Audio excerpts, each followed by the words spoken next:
Saludos y bienvenidos a Diagnóstico, en un programa en el que vamos a hablar de neuronas, concretamente de las neuronas de nuestro sistema digestivo. Forman el segundo sistema nervioso más importante de nuestro organismo.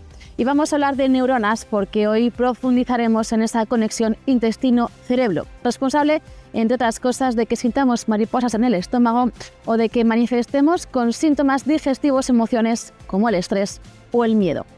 ¿Cuál es el alcance de esta comunicación? Nos acompañará en este recorrido el doctor Miguel Ángel Gandía, especialista del Servicio de Gastroenterología y Hepatología del Hospital Universitario Ramón y Cajal. El estrés, las situaciones más dramáticas pueden afectarnos a nuestro tubo digestivo. Enseguida hablamos de nuestro segundo cerebro. Antes, las noticias de la semana.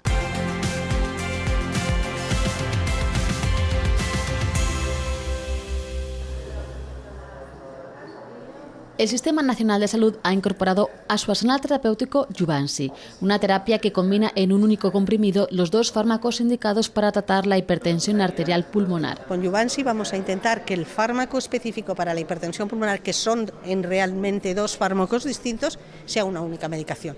Eso va a contribuir a que el paciente se encuentre mejor, con menos sensación de enfermedad. La hipertensión arterial pulmonar es una afección que provoca estrechez de los vasos y un aumento de la presión sanguínea. Siendo una enfermedad rara, es una enfermedad grave, es una enfermedad progresiva y es una enfermedad potencialmente mortal.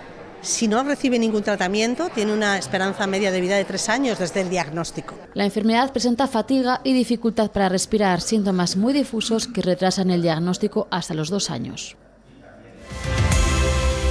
Se calcula que de aquí a 2030 8 millones de personas van a padecer una discapacidad visual. Son las conclusiones del estudio presentado en el Congreso por la Asociación de Pacientes Mácula Retina. Nos vuelve invisibles a la sociedad, nos resta autonomía, nos hace perder independencia. Aseguran además que el coste sanitario de aquí a 10 años será de 100.000 millones de euros. Tenemos que trabajar en un sistema sanitario más eficiente, con una perfecta coordinación entre atención primaria y atención especializada, y tenemos que tener tratamientos innovadores. En concreto, en la investigación con ingeniería de tejidos, que ya está generando avances significativos. El proyecto Espacios Cerebroprotegidos de Campofrío ha sido seleccionado por el Observatorio de la Innovación en Gran Consumo como una de las mejores 20 prácticas en innovación en gran consumo. Esta iniciativa ofrece formación a los empleados de las plantas de Campofrío y Campofrío Frescos para actuar ante una emergencia por ictus y cuenta con la certificación correspondiente de la Fundación Freno al Ictus. El acuerdo de esta compañía con Alcampo para ofrecer en los lineales productos de textura modificada para las personas con dificultad de deglución es otro de los proyectos seleccionados.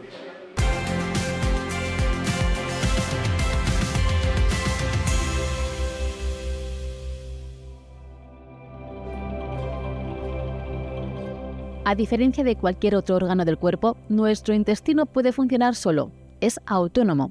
Existe un sistema nervioso independiente denominado sistema entérico, conectado con el sistema nervioso central que dirige nuestro sistema digestivo. Sin embargo, su función puede ir mucho más allá de nutrirnos. Emociones, alimentos, sistema inmunológico, todo está íntimamente relacionado y conectado por un eje que va del estómago al cerebro, del que hoy nos proponemos saberlo todo, junto con el doctor Miguel Ángel Rodríguez Gandía, especialista en gastroenterología y hepatología del Hospital Universitario Ramón y Cajal. Existen en torno a 100 millones de neuronas en nuestro sistema digestivo, más o menos como la cabeza de un gato. Pero ¿cuál es la misión de estas neuronas? Bueno, 100 millones de neuronas también tiene la médula espinal, por ejemplo, ¿no? Es un mecanismo bastante complejo, pero básicamente hay dos grandes grupos. Un grupo que se coloca en lo que es la musculatura de todo el tracto gastrointestinal y que se encarga de todo lo que es la motilidad, ¿no? De permitir que los alimentos progresen a través del tubo digestivo, que se contraiga el estómago, de la sensación de plenitud cuando comemos, se distiende el estómago y nos manda los mensajes de que ya tenemos que acabar de comer. Y otro gran grupo de neuronas que se coloca en una capa más de la mucosa, de la piel, de todo el intestino, que regula todo lo que es la secreción de jugos gástricos, de aquellas sustancias que nos permiten hacer la digestión y que controlan pues, este proceso. Pero estamos hablando de un sistema nervioso diferente al central, ¿se comunican?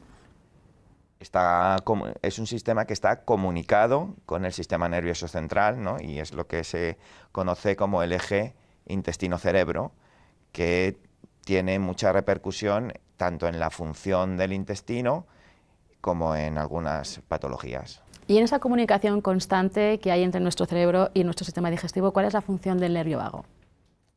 Bueno, el nervio vago es el más importante en la regulación del eje intestino y cerebro, y por hacer una analogía, el cerebro y el intestino no se comunican por wifi, ¿no? Se comunican por fibra, ¿no? Y sería la fibra óptica que conecta nuestro cerebro con nuestro intestino. Y además es bidireccional, como son todos los cables de fibra óptica. Permite llevar impulsos del cerebro al intestino y al revés. Y es la vía de conexión fundamental que explica que determinados sentimientos que tenemos en el intestino se reflejen en nuestro cerebro. ¿Es por eso por qué decimos que es el segundo cerebro, el estómago? ¿O hay quien dice que es el primero? Justo eso te iba a decir, ¿no? Que hay gente que piensa más con el estómago que con la cabeza.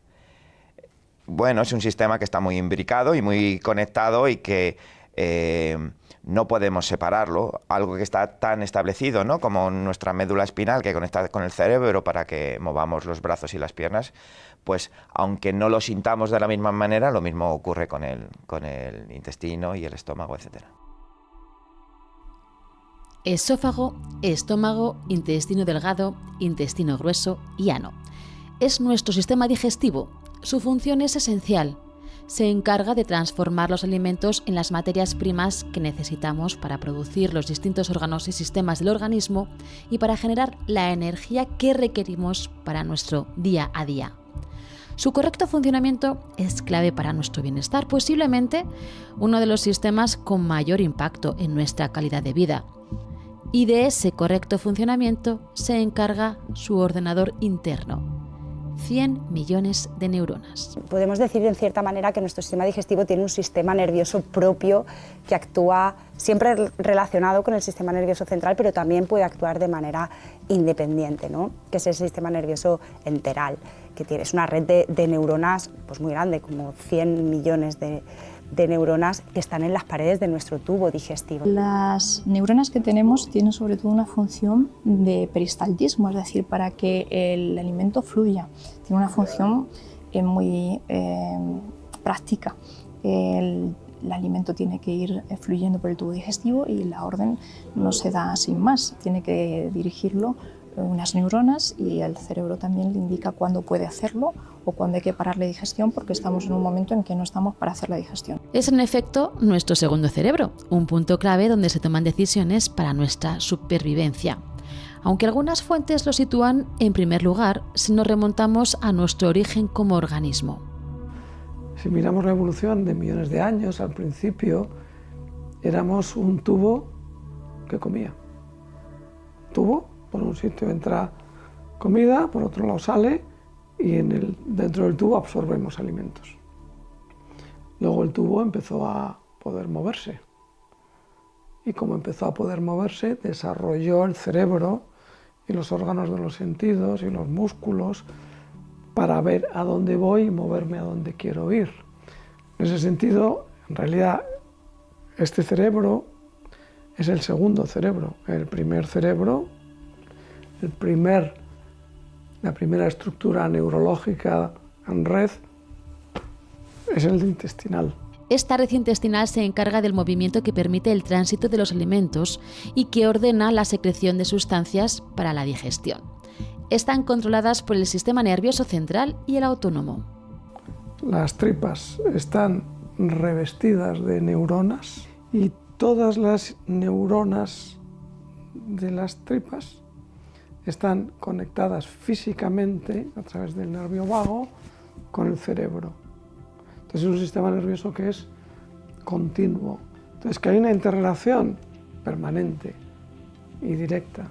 El nervio vago es uno de los nervios más importantes del sistema nervioso parasimpático y venía un poco a cuento de eso que decía de que cuando toca luchar pues no toca hacer la digestión, pero cuando no toca luchar, ese es el nervio que nos dice ahora podemos hacer todas nuestras funciones autonómicas, ahora podemos hacer la digestión. La conexión entre los dos cerebros es lo que nos permite sobrevivir.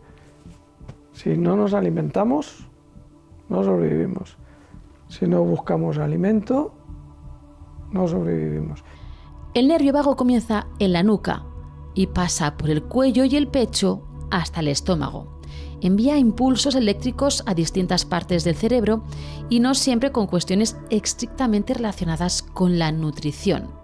La investigación está estudiando la posible implicación del nervio vago en diferentes afecciones, como el trastorno bipolar, artritis reumatoide o Alzheimer.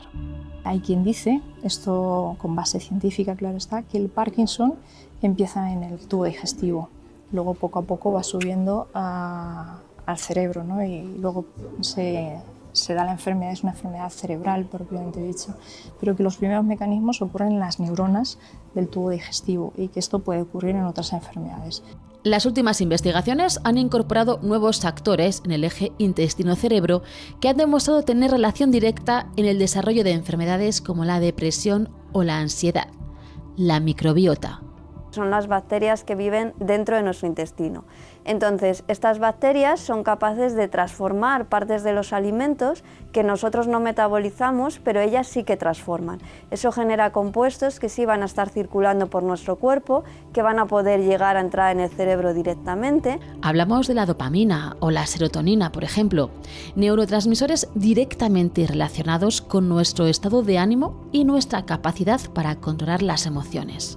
Podemos a veces estimular una microbiota que puede fomentar o aumentar el riesgo de depresión, siempre entendiendo que hablamos de enfermedades en las que aparecen muchas causas. Es algo en proceso de investigación, es decir, a día de hoy no podemos decir tener tales microorganismos en tu microbiota va a evitar que tengas depresión. Un camino que comienza a recorrerse, pero que permite vislumbrar en ese eje cerebro-intestino y en esa interconexión perspectivas novedosas para afrontar problemas clásicos desde aristas innovadoras.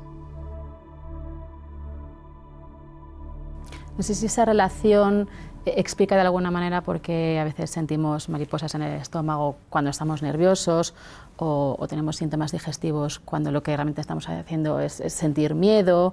Bueno, no sé cuál es el papel de las emociones en toda esta expresión digestiva.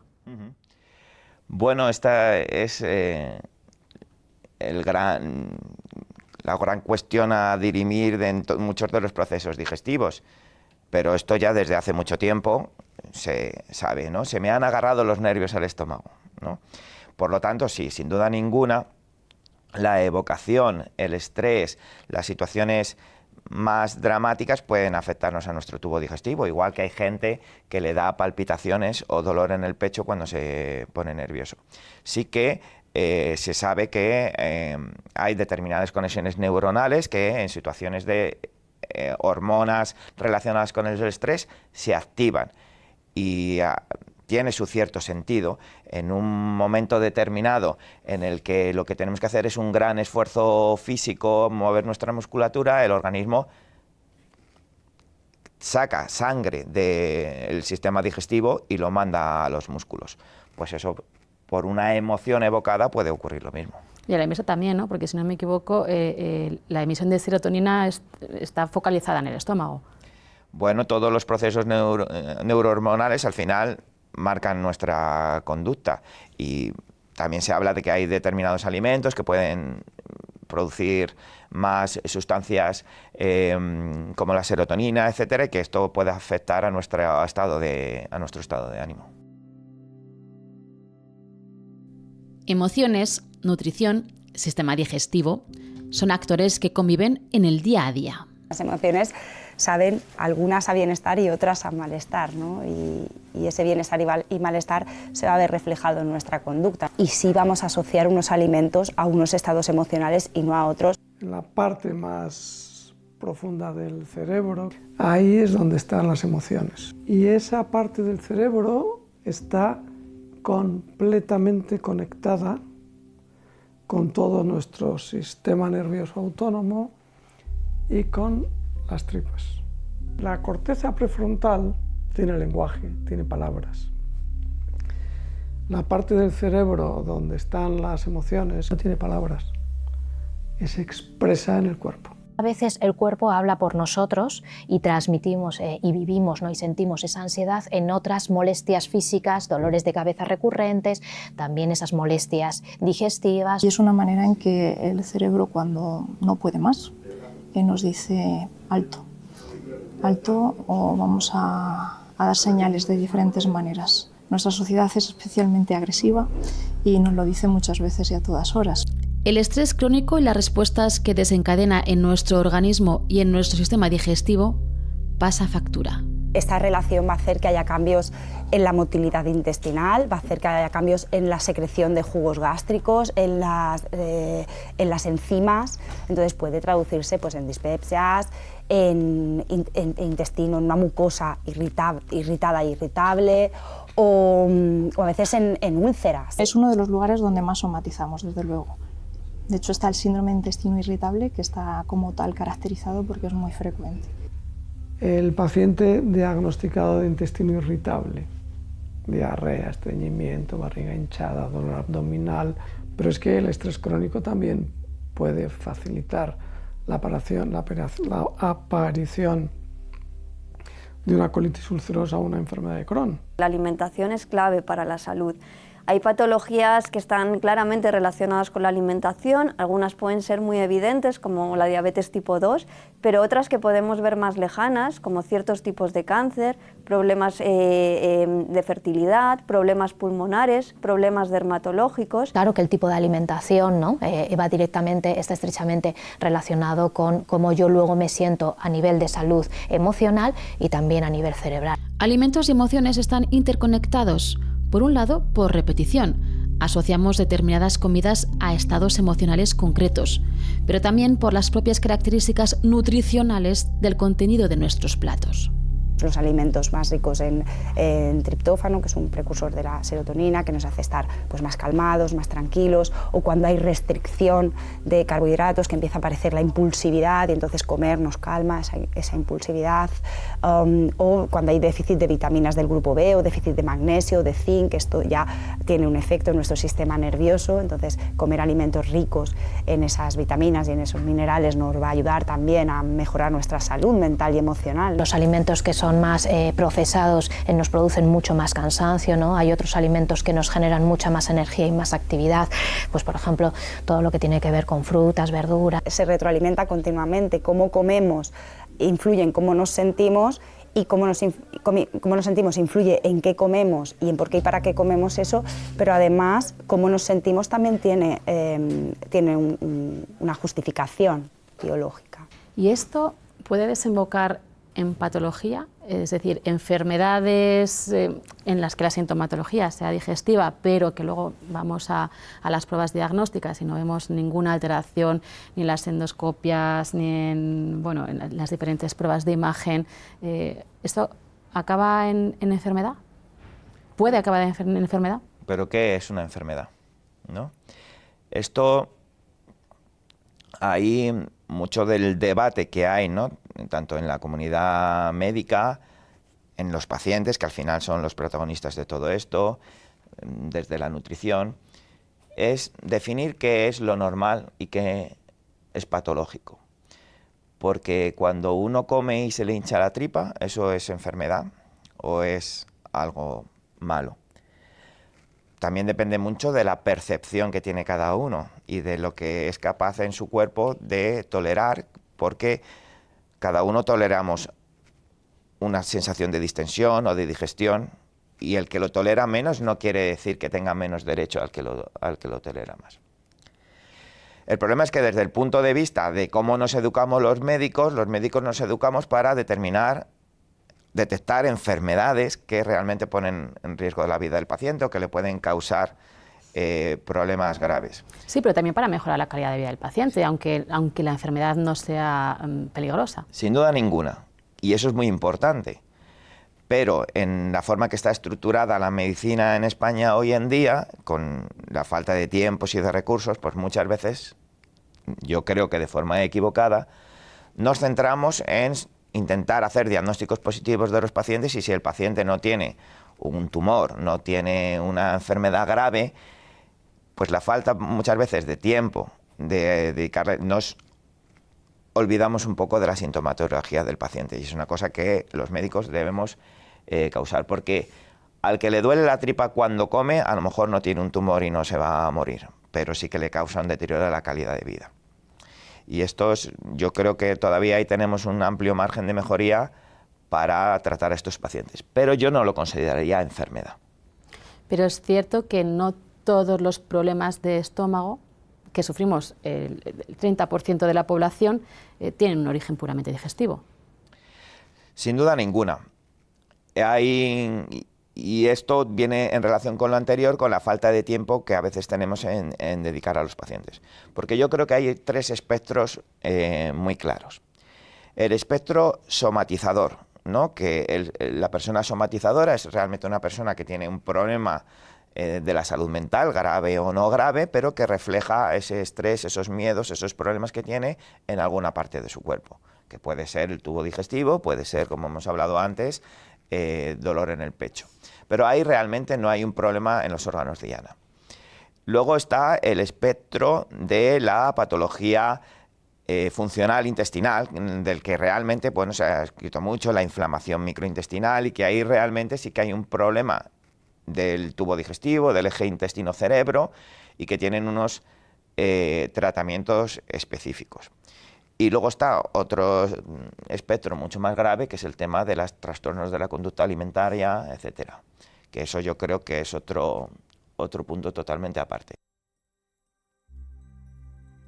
Los trastornos de la conducta alimentaria afectan hasta un 18% de las mujeres. Los trastornos de conducta alimentaria son trastornos mentales graves en la medida en que de alguna manera necesitan la coordinación de muchos profesionales, ¿no? Porque afectan muchas áreas de la vida y necesitan de un tratamiento multidisciplinar, ¿no? Para poder abordar la complejidad de lo que es todo el trastorno. Es un trastorno multicausal, pero en muchos casos el desencadenante es emocional.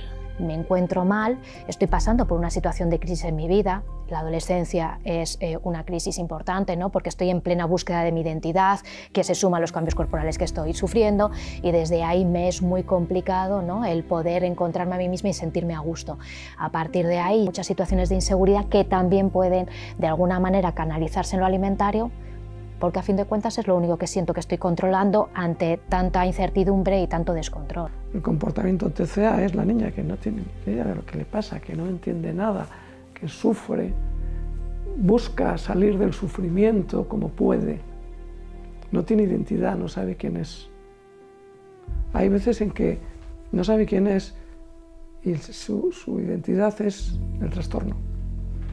Lo único que le dice algo de quién soy, paradójicamente, es el trastorno. Entonces se refugia en el trastorno porque por lo menos en el trastorno tengo un cierto control.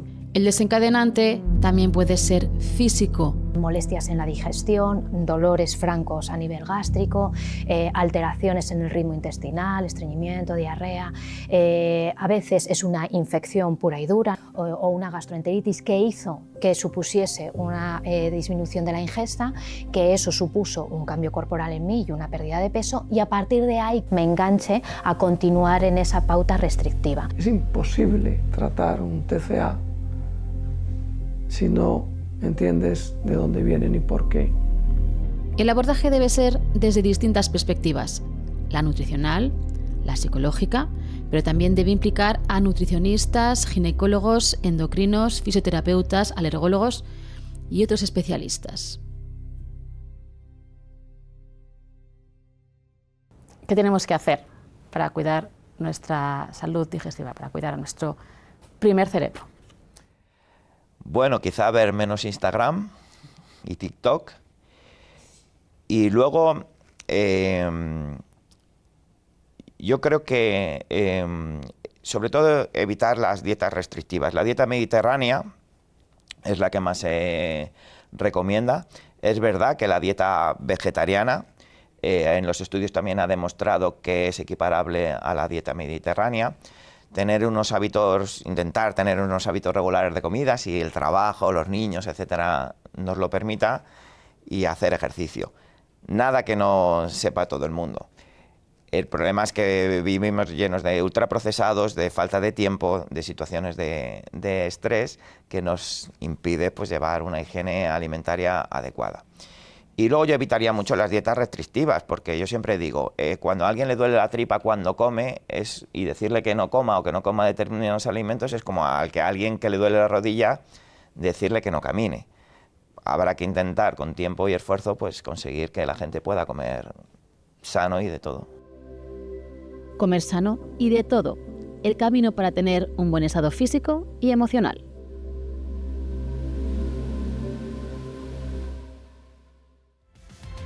Un sistema digestivo sano contribuye a un estado emocional sano y un equilibrio emocional aporta aspectos positivos para nuestro bienestar estomacal. Cuidar ambas esferas está en nuestra mano. Con este mensaje nos vamos, pero en unos días Diagnóstico está de vuelta, así que no nos fallen. Les esperamos.